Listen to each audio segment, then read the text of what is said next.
al ataque. Cero.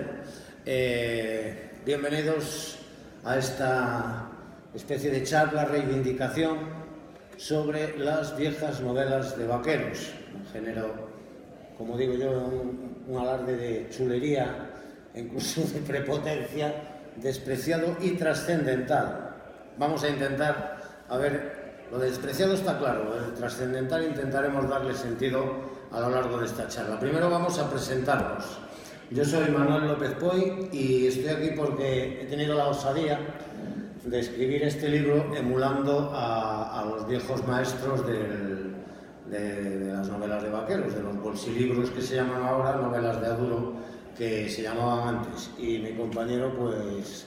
Yo soy Raúl Montes de Oca y soy producto de la generación de Sesión de Tarde, donde veíamos películas del oeste sábado sí, sábado también, y con suerte el domingo también caía otra, ¿no?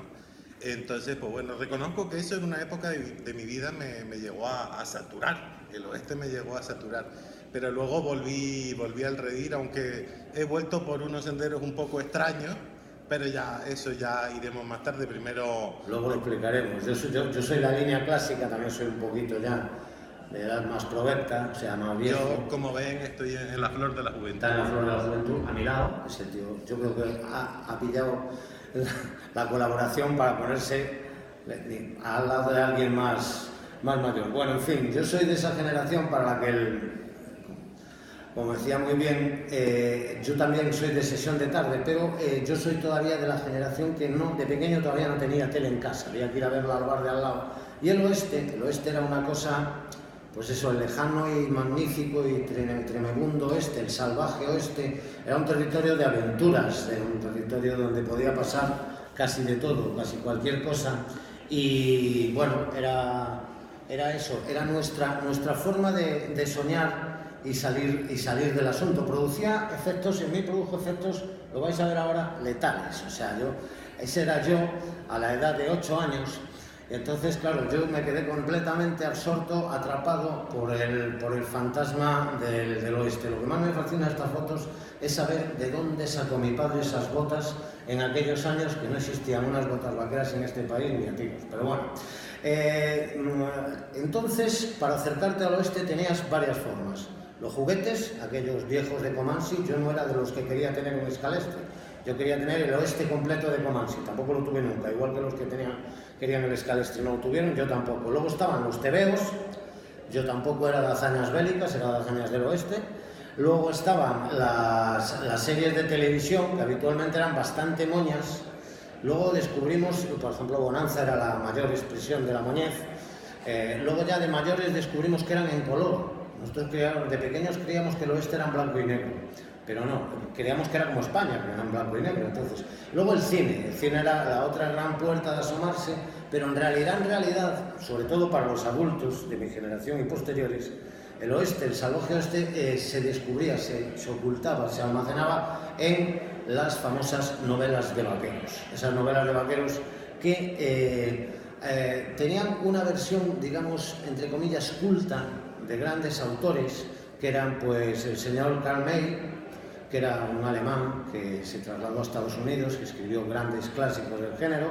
El otro gran clásico era Shane Gray, y luego había alguno más como James Curwood, que era ya quizá la versión más ecológica y más salvaje. Esto en realidad aquí no triunfaba mucho. Esta era novela, digamos, del oeste hecha en los Estados Unidos y seria. Aquí lo que triunfaba eran los libros que vivían en los kioscos, como digo yo. Esos kioscos donde el mito de que ibas con una novela, la intercambiabas por unos céntimos, unas pelas y te daban una nueva y tal.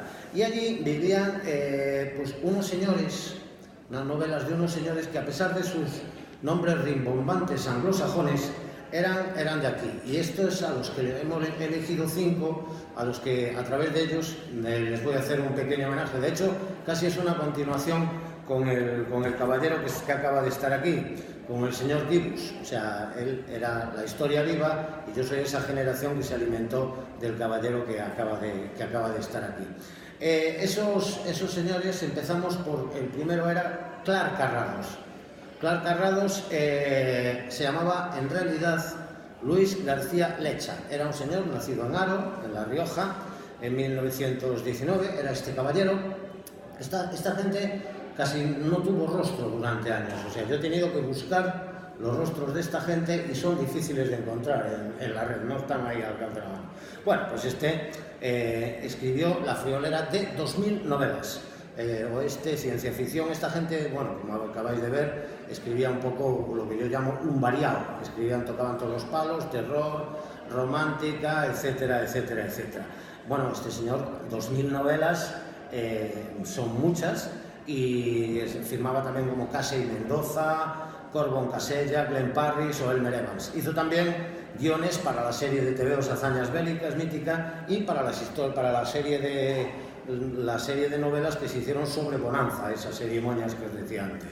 Era uno de esos estajanovistas de la máquina de escribir que llegó a parir, según propia confesión, 3 o 4 novelas por semana. Que yo creo que es mucho. Yo creo que aquí el hombre se le fue una mano en el relato, pero vamos, en cualquier caso escribían casi como respiraban. Empezó a escribir en la cárcel, no porque estuviera preso, sino porque era funcionario de prisiones y tenía un sueldo bastante bajo, mucho tiempo libre, 4 hijos, y entonces, pues claro, sumado todo, pues te salen las 4 novelas a la semana. Probablemente la necesidad agilizaba mucho el ingenio. Era un hombre, tiraba mucho de ironía. Todos estos usaban mucho el humor, y este tenía 2 especialidades muy raras en la época.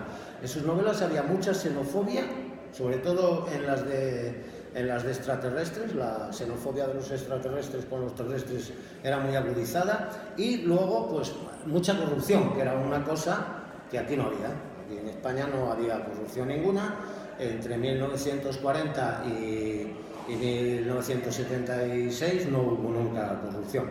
Bueno, al final pues acabó recibiendo unos cuantos homenajes, como siempre, después de muerto, que es cuando te dan los homenajes. El otro caballero del que vamos a hablar es Kay Luger, que se llamaba en realidad Miguel Oliveros Tobar, y era paisano mío, era de La Coruña, y escribió 500 novelas, 6 guiones de películas con títulos absolutamente magníficos, como por ejemplo Chinos y minifaldas, que es un título abracadabante, y luego ya, plan clásico, El juez de la soga o Uno para la horca. La cosa del colgado le iba bastante, y tenía otros alias, como por ejemplo May Bronco, Miguel Romano, Jai Katana, y además también escribió, pues eso, el variado típico de policíacas, terror, románticas, etc. Era un tío bastante teatrero, y de hecho escribía obras de teatro, y una obra de teatro suya, pues Muy alto, muy rubio y muy muerto, es un título bastante bueno, llegó a estrenarse en el Teatro Calderón de Madrid con mucho relumbrón, con actores de aquella, Juanjo Menéndez, Mónica Randall, Pepe Sacristán, María Esquerino. O sea, llegó a tener su nivel. Habitualmente esta gente vivía en una oscuridad creativa. Este al menos tuvo eso de escribir algún guión para el cine, alguna obra de teatro. Lo que le pasó es que esto de esconderse detrás de un seudónimo tiene tela. Es que y uno de los peligros de esconderse detrás de un seudónimo es que puede que el careto no sea tuyo. Si buscas en internet sale este señor, pero este señor no es Miguel Oliveros. Este señor, no, el de antes, vamos a dejarlo. Se llama Francisco García Pérez, y es un ejemplo de cómo la oscuridad. Este pasa en todas las enciclopedias, todos los blogs, todo. Tú miras Kay Luger y te sale este señor. Bueno, pues este señor es Francisco García Pérez, periodista asturiano, que una vez escribió un artículo sobre Kay Luger, y Google dijo: ya está, tenemos la cara de Kay Luger, tas. Cuidado, podía ser peor, y de hecho es peor, porque la otra cara que sale asociada en la ficha de Kay Luger es esta: el prominente nazi Martin Bormann, que siempre demostrando la teoría de que no hay situación tan chunga que no pueda empeorar. O sea, esto es lo que te puedes fiar de Google a la hora de buscar cierta información y ciertas imágenes. Y otra prueba de la poca información real que hay sobre toda esta gente que llenó horas y horas y horas de lectura. O sea, si mucha gente leyó una línea detrás de otra en este país durante muchas generaciones, fue porque estos tíos se tiraron quemándose las pestañas delante por 4 duros, como nos acaban de contar, por una miserable vida de escribidor, de juntaletras, bueno, consiguieron que buena parte del país leyese. De quien sí que hay una foto de verdad es del más famoso de los pistoleros escritores, que es uno de los pocos que firmaba con su propio nombre, aunque también usaba seudónimos. Se usaba el seudónimo de Tony Spring, Dan Lewis o Dan Luce, y es el señor Marcial Lafuente Estefanía, el más conocido de todos, la estrella de las estrellas de los bolsilibros y del oeste español.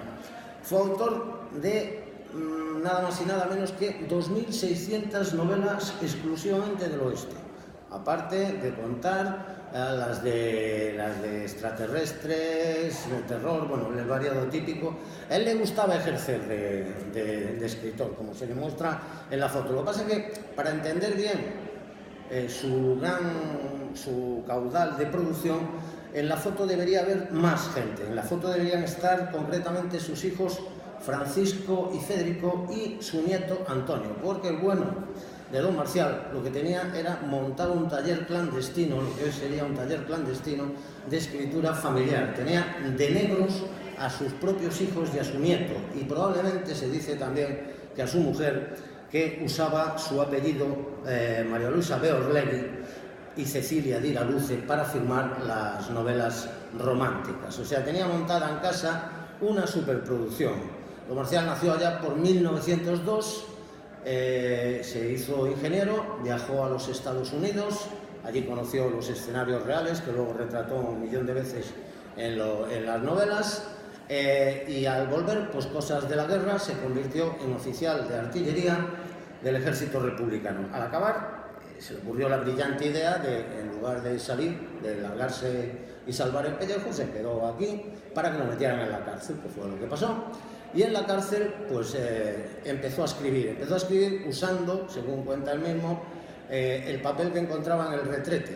El papel que encontraba en el retrete no se parecía a nada, probablemente, al papel higiénico de ahora, serían los trozos de papel ahí. Ahí empezó a escribir, porque era eso, era desafecto al régimen, y además en 1943 ya publicó su primera novela, La mascota de la pradera, firmado con Tony Spring, y luego ya se hizo famoso, pues ya como el rey del oeste en todos los cuarteles, colegios mayores, internados, cárceles, instituciones donde la gente estuviese encerrada y se aburriese mucho, que es donde circulaban estas novelas con mayor profusión. El siguiente en esta saga es Silver Kane, o lo que es lo mismo, don Francisco González Ledesma, un barcelonés nacido en el Poble Sec en 1927, que según cuentan ya se buscaba la vida de pequeño inventando historias que les indicaba a sus colegas a cambio de la merienda. Él les contaba historias, y porque su familia, la verdad, las pasaba bastante canutas, según cuentan, y él ya tenía una imaginación profunda.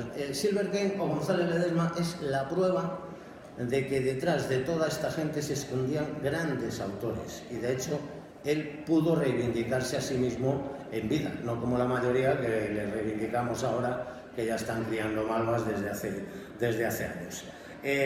La historia de este hombre, antes Adolfo Gibus mencionaba algo, que era, él era un gran vetado, que le habían vetado toda su vida. Yo creo que esa es la característica de toda esta gente. Esta gente no solo tuvo que esconderse, o quiso esconderse, detrás de un seudónimo, sino que fue, yo creo que ultrajada intelectualmente por el resto de los escritores de cualquier generación, porque hacían esa mierda de esos libros que no valían absolutamente para nada, y que, como digo, eran el leitmotiv para que leyese la mayoría de la gente que no les leía a los grandes escritores. Bueno, en el caso de Ledesma la historia es sangrante porque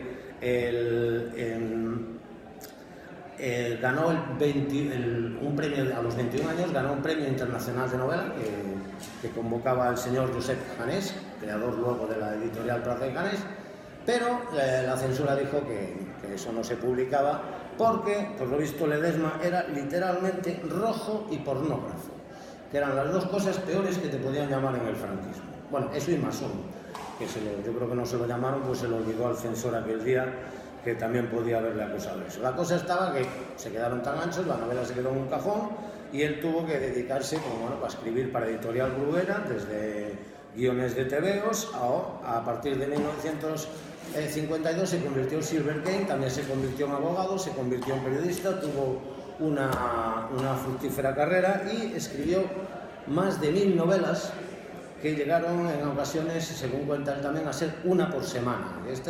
Venía a ser un poco el ritmo de producción. Por suerte para él, y supongo que para más gente, aunque la cosa era un poco inevitable, llegó la transición y digamos que sus novelas serias, entre comillas, salieron del cajón y ya pudo ganar el premio Planeta en 1984 con una novela que se llamaba Crónica sentimental en rojo, se hizo famoso y ya se convirtió en un ídolo, en un mito venerado de la novela negra española y un autor reconocido. Es probablemente uno de los grandes dignificadores de la novela popular. Pero tuvo que salir a hacer eso que se llama serie. Y el último de todos, al que le vamos a hacer un homenaje, es al caballero que nos rodea física y literalmente, que es Francisco Gaudet Llança, que es el último de los grandes del pulp, un caballero del Hospitalet recientemente fallecido y que le hemos dedicado esta exposición. Es otro estajanovista de la tecla, escribió más de 1500 novelas con personalidades como Frankie Callard, Ariel Sinclair, Winston McNeill, Kyle Brown, Michael Bannister, Montana Blake y un largo etcétera que podéis ver a vuestro alrededor. Es el último mohicano de esta estirpe que queríamos reivindicar hoy y bueno, es un poco el homenaje que hemos hecho. De vez en cuando, esta gente tenía para mí mucho mérito, porque no solo escribían, me ha hecho gracia antes lo que contaba Kirus, que decía, no solo era que cobrasen literalmente una mierda en plazos ajustados, sino que es que además les pedían gilipolleces de kilo, es que la chica buena no fume porque si es mala la tienes que matar. Bueno, pues de vez en cuando, lo digo como lector que se chupó páginas y horas enteras leyendo estas novelas, estos tíos tenían la habilidad, y ahí viene la historia fundamental para mí, estos tíos tenían la habilidad de colar cosas que nos llegaban y que nos hacían pensar un poquito más, incluso más que las supercherías que nos hacían leer del mundo de Amichís y todas esas historias del tamborcillo sardo y de los Apeninos a los Andes y todas esas cosas lacrimógenas que intentaban colocarnos como literatura infantil. Y de vez en cuando tenían toques kitsch. Por ejemplo, en estas novelas, fíjate, se colaban cosas artísticamente maravillosas y hacían juegos. Fíjate la baraja.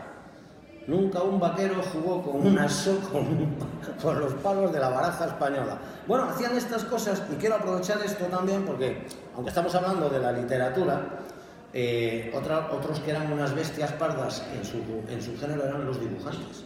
Eran auténticos genios, tipos como Antonio Bernal, Jordi Longarón, Emilio Freixas, Rafael Griera, Prieto, Miguel García, Arsenio Rolcés, eran auténticos máquinas y de vez en cuando pues tenían que juzgarse. Había un toque justiciero en todo esto. El justiciero más evidente de esta época era El Coyote, del señor Mallorquín, que escribió otra serie que se llamaba Dos hombres buenos, que dos hombres buenos eran curiosamente un portugués, dos vaqueros, uno de ascendencia portuguesa y otro española, que eran vengadores.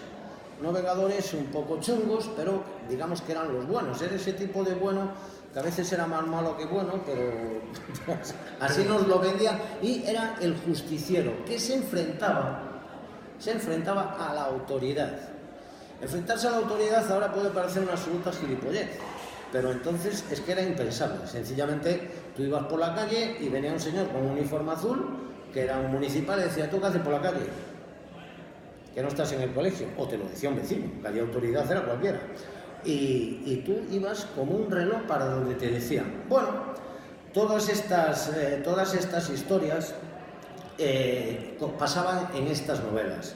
En estas novelas aprendimos que había la policía, o sea, el sheriff, podía ser corrupto, malo, o falso. Los empresarios, los dueños de los salones y los almacenes, eran unos golfos, corruptos y fraudulentos. Y las chicas malas de los salones, a los niños, eran las que mejor nos caían porque eran las menos sosas. Y eran las que ayudaban al chico, que las otras no echaban una mano ni a tiros. Entonces, bueno, era un poco como en la vida misma, pero contado, pues contado como podían, porque si eso pasaba en Wichita o en Dodge City, vale, pero si pasaba en Santa Coloma o en Albacete, chungo, porque allí la autoridad era incriticable. Todo esto lo fuimos empapando algunos, incluso a veces se permitían cierto, diría yo, protofeminismo, por decirlo de alguna forma, y las chicas perdían el papel habitual de florero, de papel pasivo, se ceñían peligro, y entonces se ceñían al revólver e iban a recuperar el rancho que le habían robado a su padre. Eso, una española, no es que no podía recuperar el rancho de su padre, es que no podía sacarse el pasaporte para salir del país, ni sacar 500 pesetas del banco si no lo autorizaba su marido. Estas cosas, que parecen una tontería, las colaron estos señores en todas estas historias. Incluso, bueno, al final han conseguido tener el reconocimiento de autores como Carlos Zaraón, Javier Pérez de Andújar, Miki Otero, Alberto Valle, la gente que no solo los que estamos aquí, gente que tiene premios, ahora reconoce que chupó de esto, pero durante años tú decías que leías novelas policíacas o novelas del oeste y los que iban todos con el péndulo de fútbol debajo del brazo te miraban como si acabaras de salir de una alcantarilla, o sea, y era como de, yo tuve que aprender a decir, no me he leído entero El nombre de la rosa porque es un coñazo. Mis respetos para el señor Humberto Eco, pero escribe unos plomos de cuidado. No digo que haya que denostar cierta literatura, pero esta gente se pasó despreciada durante años y mucha gente, insisto, mucha gente aprendió a leer, practicó la lectura, ese escaso arte, y muchos aprendimos incluso a escribir, bien o mal, o como podemos, gracias a estos caballeros. Al final de toda esta etapa llegó incluso al destape. Esta novela es, claro, obviamente de finales de los 70, porque una señora con los pechos al aire en una portada, tal. Llegó al destape y eso que parecía una liberación para este tipo de literatura significó el final, porque fue el final de una época, luego han seguido escribiendo, han seguido publicándose, pero eso ya fue el final. Y a partir de ahí vino lo que podríamos considerar ya una actualización, que son los vaqueros raros o los extraños pistoleros, que aquí le cedo los mandos al sheriff del Wild West, que es el señor Montes de Oca. Algo así. Todo tuyo. Ya todo meter. No, la de sheriff. Pero es de mentira, es de mentira. Bueno, pues nada, como ya había dicho antes, ¿no?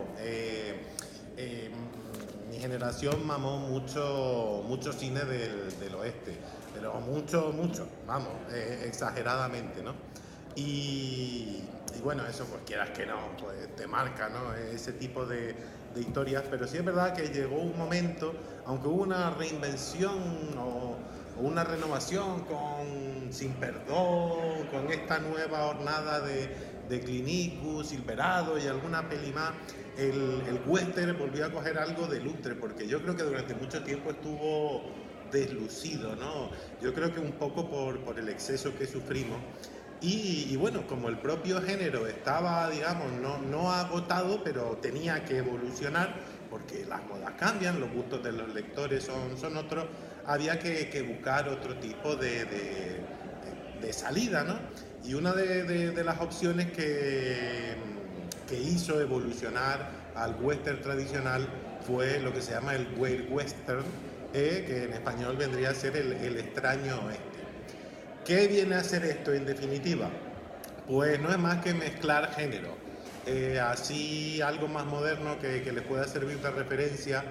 No sé si conocen la película Cowboys contra Aliens, por ejemplo, que se puso en el cine hace unos años. Es un ejemplo, es simplemente mezclar oeste con terror, con ciencia ficción, es decir, darle un toque más fantástico, ¿no? al oeste. ¿Dónde empieza esta historia del extraño oeste? Pues podríamos remontarnos incluso hasta la misma época del oeste, en 1880, 1880 y pico, en Estados Unidos se publicaban unos cuadernillos que se llamaban El hombre de la pradera, que era un robot a vapor que iba por el oeste con un niño y deshaciendo en tuertos, como quien dice, pero claro, eso no se podría clasificar de Weird Western porque realmente era ciencia ficción, porque se publicaba en la misma época del oeste. Yo creo que el verdadero Weird Western, cuando ya se le llama así, surge en los años 60, a finales de los 60, principios de los 70, cuando ya el western estaba quizá un poco sobreexplotado, ¿no? Y se buscaron nuevas variantes. Ahí la Hammer, que es una productora de películas de terror, sacó en sus últimos tiempos una de Jesse James contra Drácula y ¿quién era? Y Billy el Niño. No, era Billy el Niño contra la Drácula y Jesse James contra la hija de Frankenstein. Despiporre de película, como se pueden imaginar, pero estaba bien, porque tenían los monstruos de la Hammer y era una película del oeste, ¿no? Y luego todo eso caló. Luego llegó Jonah Hex, que ha tenido incluso una película y tiene una serie de colecciones de cómics, ¿no? Y en España, Silver Kane, que tú comentabas antes, que es uno de los grandes del western, fue uno de los que puso, yo creo que la primera piedra, ¿vale? Aquí lo tenemos, Rancho Drácula.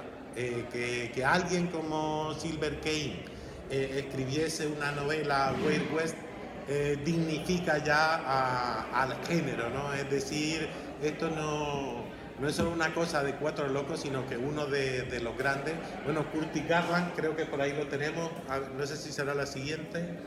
Bueno, Len Ryan, de la que ahora me extenderé un poco porque con Len Ryan tengo un proyecto en común y bueno, parte de la vocación que tengo para escribir, aparte de todas estas referencias, pues una de ellas fue Len Ryan. Vamos a ver si aquí, Curtis Garland, Juan Luis Gallardo, también otro de los grandes, con 2000 y pico, 2300 novelas, enorme, ¿no?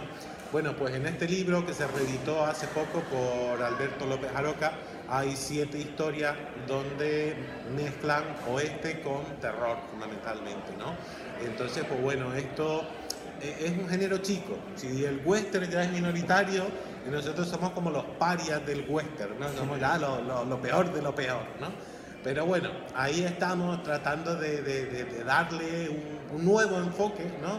Que a lo mejor a nuevas generaciones que el cine del oeste lo pueden ver como un poco viejuno, un poco carca, que no es así porque hay obras impresionantes, Solo ante el peligro ha envejecido perfectamente y da igual, hay obras buenas y obras malas, da igual cuando se hayan hecho.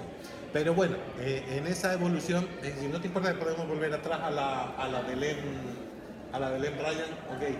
Esta novela se publicó en el 80 y pico, autor Len Ryan, no sé, esta mañana estuvo en la charla con Ralph Barbie y demás.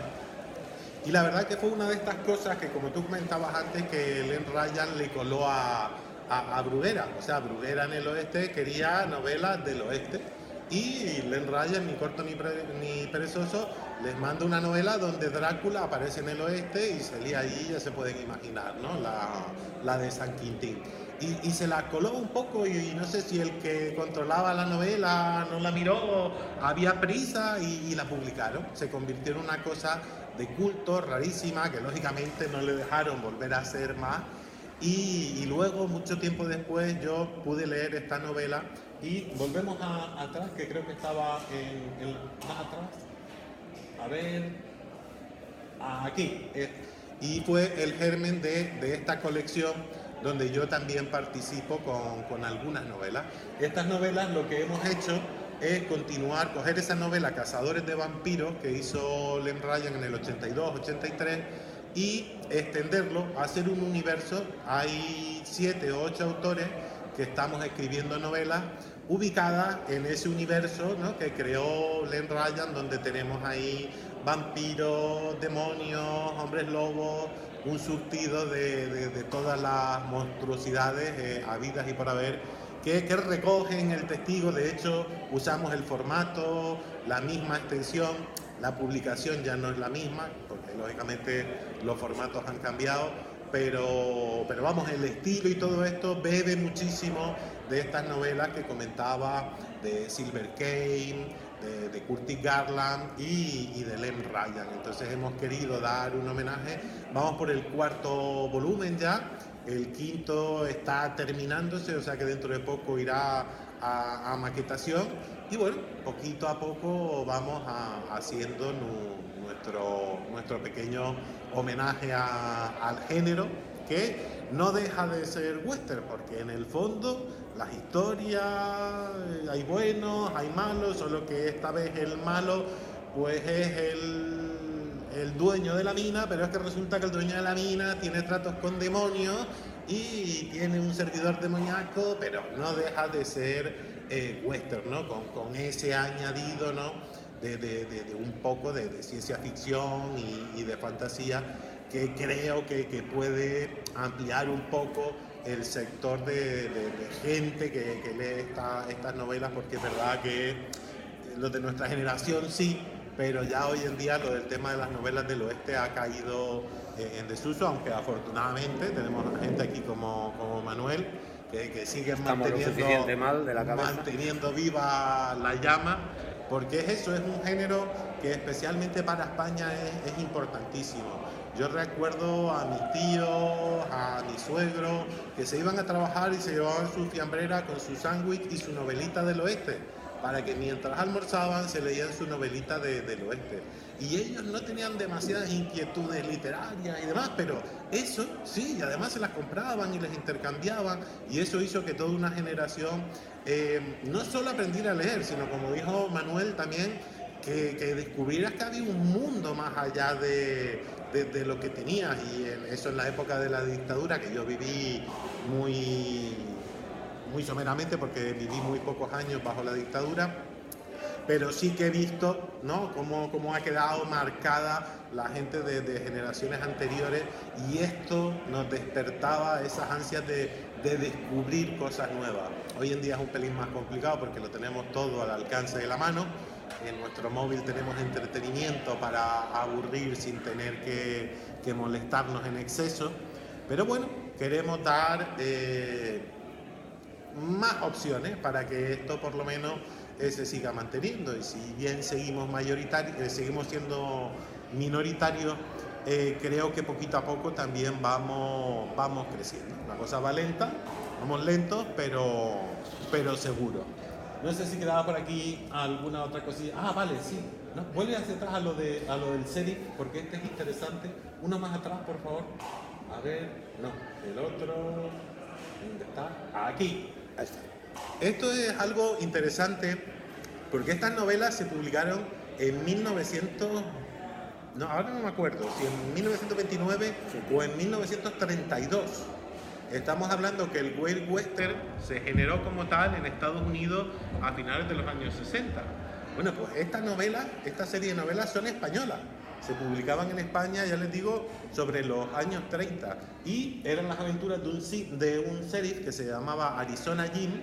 Y este sheriff se enfrentaba con alienígenas, con robots, con monstruos de todo tipo. Y les estoy hablando de que era en los años 30, fue una colección que llegó a tener cierta importancia. No se conservan ni datos del autor, ¿no? Porque por lo menos yo no he podido encontrarlo. He estado buscando, investigando, y ni datos ni del autor, ni de los dibujantes, nada, no he podido encontrar nada, porque bueno, estamos hablando de hace 80 años por ahí. No, y no le daba ninguna importancia. De hecho, yo creo que es que casi las editoriales evitaban que los autores estuvieran demasiado a la vista.